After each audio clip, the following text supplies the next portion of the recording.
Hi, my name is Barb Hush. I work at the Forestville Library for the Door County Library System. My library is located in Forestville, Wisconsin, and we are going to start a new program called Forestville Fizz or Float. And this is going to be science and the type of projects where your child has to use their imagination and think about what's happening and create things. It's just, I think, a really good thing to do in the summertime when they're not in school, to keep those thought processes going and let them wonder about things and let them imagine what could be. So in this instance, now I'm going to put down the phone that I'm using for recording so you can see the actual experiment that I'm going to do. And it is called Fizz or Float for a reason. I'm going to show you various things that you can do with your child, and they can test the difference between water volume and things that will float. The boats, things that you put in the boats, the weight of those things versus water volume. And we're going to try to guess to see what things will float and what things will sink. So I would start out, if I were you, I would make a chart. Just take a piece of paper and you're going to say sink or float. Okay? And you're going to make a little chart like this. And an older sibling could definitely do this too. This could be a really nice project for older siblings to do with their younger siblings. And they will just keep track of what they put in the water, and did it sink or did it float? And then have the kids talk and discuss why they think things sunk or why they think things floated. I just think that would be a good way to do this. All right, so first of all, I'm going to show you what I'm using down here. This is my tank of water. And it is just a little square tank. You could use a glass bowl or something else clear. Fish bowl would be ideal, just so that they can actually see through and try different things.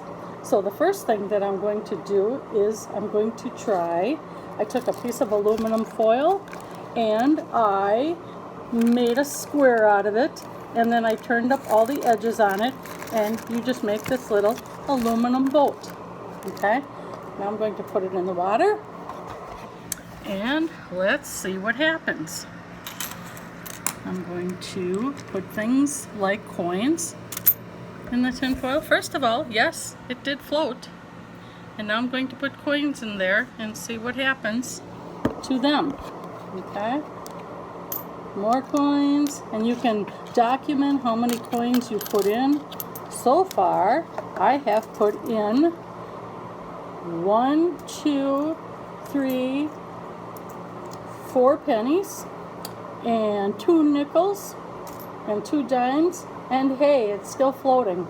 So we're in luck. So far it's going pretty well. Let's see what else we can add. I'm going to find, let me try a rubber ducky, and we're still floating. The rubber ducky did not sink the boat. Let's try a few more things. How about a shell? The shell did not sink the boat. We have a pretty good boat in this aluminum foil boat, don't we? I really like it. But if you would add heavier and heavier and heavier things, perhaps it would sink. I'm pretty sure it would sink. This is a metal square. It's quite heavy. Let me try that. Still floating. So our aluminum boat is really quite sound. It is a good, oh, there we go. It's sunk. Now, everything's at the bottom. Can you see that? And the only thing floating is our little rubber ducky. I thought that was a pretty good way to say some things are just heavy. This metal thing is obviously too heavy for our boat, and it's sunk. Okay? So let me take all this out of here and let's try a few other things. Okay. I made a little boat out of an apple. You just take half an apple like this, and let's see what happens when we put the apple. Do you think it'll float or sink? First of all, what do you think? Will it float? Not very well. Not very well. Can you see that the apple has water on top? And if we put anything on that apple, I think that it would, only the very top of it is okay. The rest of it seems to be underwater. Well, let's try putting something heavy on the apple, like the metal box. Oh, and it tipped it over. So our boat has crashed and tipped over because we put too much in it.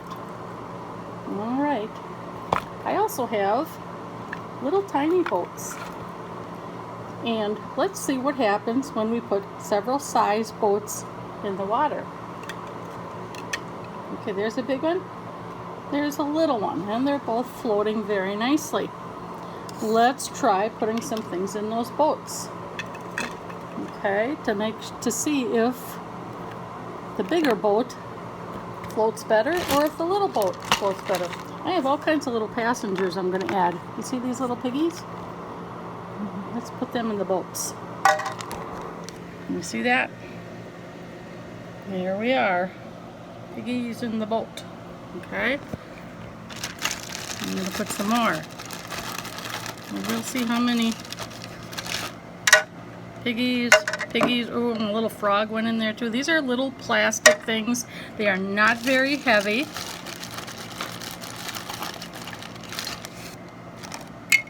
A frog, a pig. That little boat can just hold so much because it's little.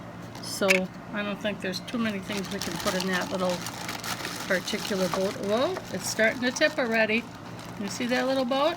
It's starting to tip. It's getting water in it. And it's probably going to sink. Yep, there it goes. There goes the little piggy boat sinking. Too much in that boat. This one, I think we can put lots in. There's all kinds of piggies and froggies. And it's going to stay floating for quite a while, I think. So, that just tells us that the little boat was just too little and too light for the water. So that didn't work very well, did it? But that was fun. Big boat floated better than the little boat, right? This would be a really fun thing to do in a pool of water. Also, a nice summertime thing to try. All different things and see what happens, and do they float or do they sink? So I think your kids would have a good time doing this. I had a lot of fun doing it with you, and I hope you liked it. Thank you. Remember to tune in next month again. Once a month we'll have Forestville. Will it fizz or will it float? Thank you. Bye.